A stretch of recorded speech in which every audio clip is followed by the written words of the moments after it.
दोस्तों आज आप मैं आपसे शेयर करूंगा कुछ ऐसी चीज़ें जो आप जानते हो या ना जानते हो कि एक छोटा सा शहर, छोटी सी रियासत, छोटा सा एक एरिया खित्ते ने जब एक मुल्क मार्ज़ वजूद में आया, बहुत बड़ा मुल्क मार्ज़ दुनिया के नक्शे पे उभरा, तो उसने जो छोटी सी रियासत थी, छोटा सा शहर था, उसने उसकी पूरी मदद की।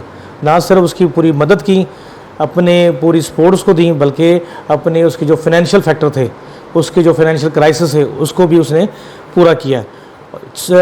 जो मेरे मालूमात तक है कि तकरीबन 4 से 6 महीने तक जो उसकी सैलरीज़ थी, उनकी जो सरकारी मुलाजमिन थे, उन सब की तनख्वाहें उठाई, उनके तमाम ख़र्चों को उसने बेयर किया। और ना सिर्फ उसको बेयर किया बल्कि अपने आप को भी उसके अंदर ज़म कर दिया, उस मुल्क के अंदर।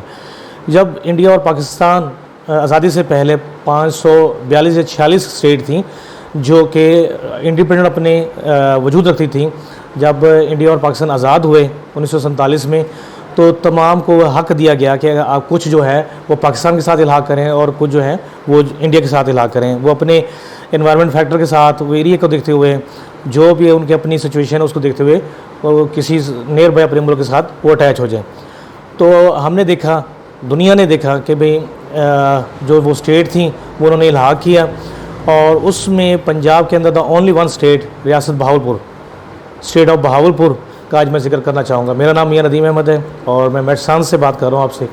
तो बात हो रही थी कि स्टेट बहावलपुर ने जब पाकिस्तान वजूद में आया तो पहले 6 मंथ की जो सैलरीज़ थी, वो ये बहुत बड़ी बात है, शायद आप लोग जानते हो या नहीं जानते हो कि स्टेट ऑफ बहावलपुर ने पाकिस्तान को वजूद के बाद सबसे ज़्यादा सपोर्ट बहावलपुर की तरफ से गई। और ना सिर्फ ये हुआ बल्कि ये एक ऐसी स्टेट थी जहाँ पे जिसकी अपनी फ़ौज थी, जिसकी अपने असला था, तोपखाना था। और ना सिर्फ ये है कि जदीद तरीन इनके पास उस टाइम की चीज़ें थी जो दुनिया में बहुत कम लोगों के पास होती थी। नवाब बहावलपुर जो सदक पंजम थे, उनके पास दुनिया की जदीद तरीन रोल्स राइस कार्स उनके पास थी। और दुनिया ने देखा कि रोल्स राइस कार्स जो एक और बड़ी चीज़ नज़र आई कि वो रोल्स राइस कार्स जो हैं वो सड़कों के ऊपर सफाई का काम करती नज़र आई। न्यू गाड़ियाँ बिल्कुल शोरूम से निकली हुई जब बहावलपुर पहुँची, और उनको कमेटी म्यूनसिपल कॉर्पोरेशन के हवाले कर दिया गया कि रोड की सफाई का काम करें। और एक टाइम आया कि लोगों ने रियलाइज़ किया कि हमने स्टेट ऑफ बहावलपुर को पूरी तरह नहीं माना और इसकी इम्पोर्टेंस को नहीं जाना। इसी तरह अगर देखें तो बख्तरबंद गाड़ी उनके पास थी, उनके पास अपनी लकड़ से बनी हुई जो बहुत कम लोगों के पास थी, वो उनके पास थी। ट्रेन बहावलपुर स्टेट की अपनी थी जो अहमदपुर से उच्च और हेडपंजन तक वो लोग उसमें ट्रैवल करते थे और माल बर्दारी का काम करते थे। इसके अलावा देखें तो उनके पास पूरी चीज़ें, फ़ौज अपनी, पूरा असले का निज़ाम अपना, और इतनी वो खुद कफ़ील थी कि जब वो पाकिस्तान बना तो उसने पूरी मदद की। तो मैं बहुत ज़्यादा आपसे शेयर करते हुए खुशी महसूस कर रहा हूँ कि ना सिर्फ ये है कि हुकूमत पाकिस्तान और बहावलपुर की जो इंतज़ामिया है, उन्होंने ना सिर्फ ये इस पर काम किया कि हमारे जो नवाब थे जो वो काम कर रहे थे उनको खराज तहसीन पेश करने के लिए, अभी मैं जो मेरी पिक्चर आपको नज़र आएगी उसके बिहाइंड पे जो मुजस्मा नज़र आ रहा है वो नवाब बहावलपुर का है, जो कि हमारे हीरो हैं, बहावलपुर स्टेट के हीरो हैं, जिन्होंने इसको बहावलपुर को एक एजुकेशन कम्प्लेक्स बनाया। यहाँ पे इस टाइम भी आप देखें तो ऑलमोस्ट 6 यूनिवर्सिटीज़ काम कर रही हैं। इसी तरह ही आप देखें सादक एजुकेशन कॉलेज, आप सादक SDI स्कूल, आप देखें सादक गर्ल्स हाई स्कूल, सादक पब्लिक स्कूल, आपको बहुत सारे ऐसे इदारे नज़र आएंगे जो कि बहुत सारे शहरों में कम नज़र आते हैं।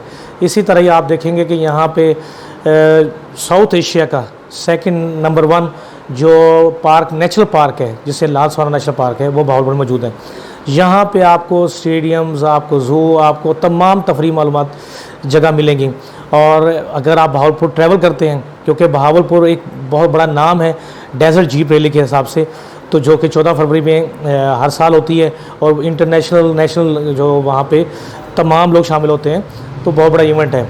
अगर आप बहावलपुर आते हैं जीप रैली के ऊपर, और बहावलपुर आप देखें, ये वाहिद स्टेट है जहाँ पे आपको तमाम किले पूरी असली हालत में नज़र आएंगे, जहाँ पे आपको गुलजार महल, नूर महल, दरबार महल, गुलजार पार्क, इसके अलावा शीशना किला, और आपको डेरा नवाब में वहाँ पे किला द्रावड़ आपको असली हालत में तकरीबन नज़र आएगा, जो कि बहुत कम जगह पे अब असली हालत में मौजूद है।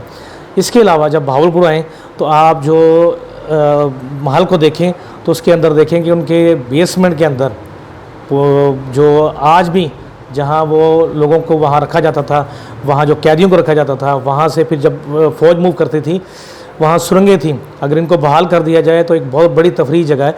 एक सुरंग दूसरी जिसमें 100 किलोमीटर का डिस्टेंस था, लोग उसमें ट्रैवल करते थे, फ़ौज ट्रैवल करती थी।